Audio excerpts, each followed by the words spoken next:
एक बहुत सुंदर चरित्र आता है गौरी शंकर महापुराण का, बहुत सुंदर चरित्र।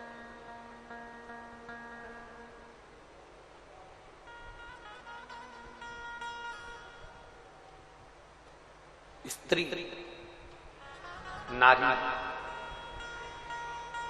जब भगवान देवादिदेव महादेव के मंदिर में, हमने ये बात पहले भी कथाओं में कही है, हमने ये पहले भी कथाओं के माध्यम से आप लोगों को कहा, पहले भी वर्णन किया। जब कोई स्त्री, जब कोई नारी, जब कोई बहन, जब कोई बेटी, जब कोई मां भगवान शंकर के मंदिर में जाकर एक लोटा जल समर्पित करती है, स्त्री जब शिव जी के मंदिर में जाकर एक लोटा जल चढ़ाती है, तो शिव महापुराण की कथा में उमाखंड में वर्णन किया गया कि वो नारी केवल अपना कल्याण नहीं करती है, वो नारी अपने मायके और ससुराल दोनों की 71 पीढ़ी को पार उतार देती है। इतना बल उसके अंतर्गत उत्पन्न हो जाए।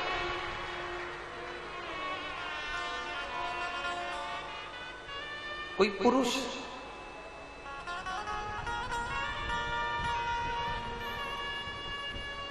अगर भगवान देवादिदेव महादेव के मंदिर में भूलवश भी चला जाता है,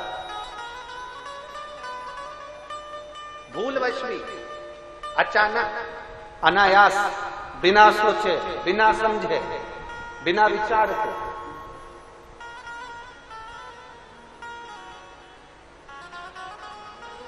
तो भी मेरा देवादिदेव महादेव अपनी करुणा करता है। और ये चरित्र हमारे भीतर है। देवराज नाम का ब्राह्मण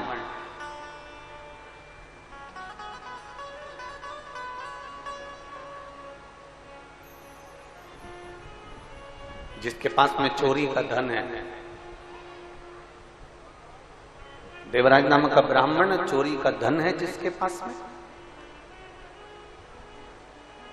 और उस चोरी के धन को लेकर अचानक, अनायास, बिना सोचे, उसने नहीं सोचा था कि मुझे शंकर के मंदिर में जाना, उसने विचार नहीं करा था कि मुझे शिव जी के मंदिर में जाना,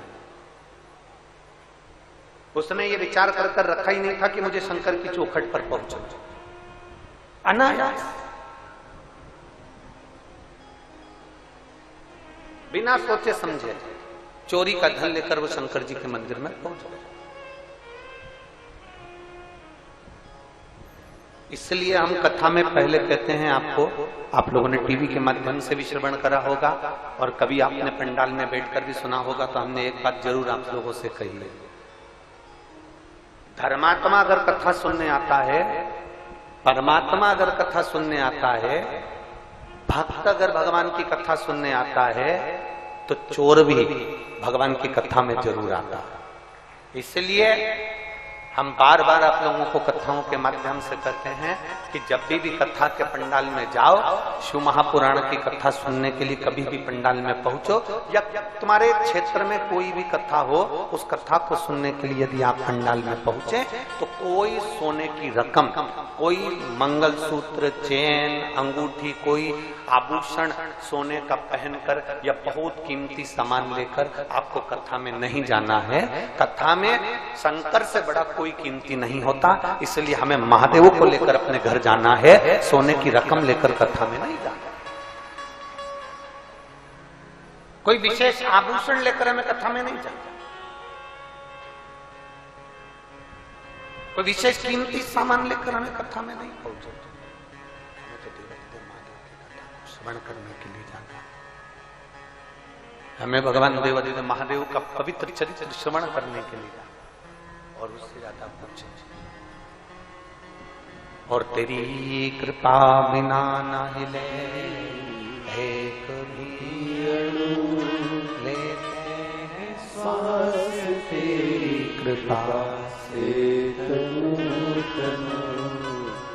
अब शिव को पाने के लिए जाइए, अब शंकर को प्राप्त करने के लिए, या काय के लिए आए हो?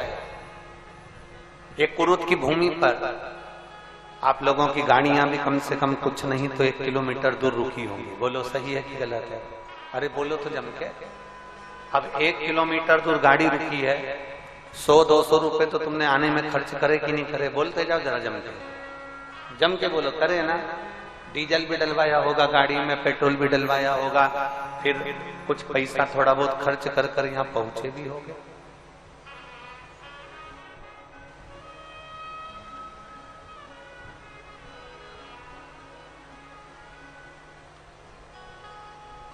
कुछ पैसा खर्च कर कर यहाँ पहुंचे होगे तो जरा विचार करिए। 100, 200, 50, 500 रुपए तुमने खर्च किया, इतनी धूप में चलकर तुम पंडाल तक पहुंचे हो, तो ईमानदारी से बोलना, क्या केवल लोगों को देखने के लिए पहुंचे हो? अरे बोलो तो जम के। सहेली से बात करने के लिए पहुंचे हो? रिश्तेदारों से मिलने के लिए पहुंचे हो? नहीं। इस चिलचिलाती बैसाख की गर्मी में अपना धन खर्च कर कर अपने पैसे से लाखों की संख्या में अगर आप यहाँ पहुंचे हो तो केवल शंकर भगवान को प्राप्त करने के लिए और अपने दुखड़े शिव जी से कहने के लिए पहुंचे। अपने मन की बात भगवान देवदेव महादेव से कहने के लिए पहुंचे। अपने हृदय की बात भगवान शंकर से कहने के लिए पहुंचे और उनके पास बैठकर 2 क्षण अपने मन की बात देवदेव महादेव से हम कहें। महादेव हमारे मन की बात सुने, इसलिए हम भगवान शंकर की पवित्र कथा में पहुंचे। भगवान देवदेव महादेव की पवित्र कथा में हम पहुंचे, उनसे बैठकर हम चर्चा कर सकते। किसी भी बहाने से जाओ पर शिव के मंदिर तक जाओ, किसी भी भाव से जाओ पर शंकर के करीब में जाओ।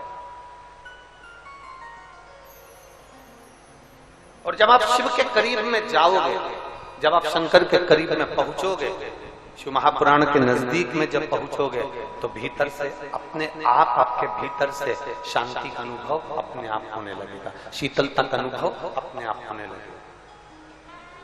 महसूस करिए।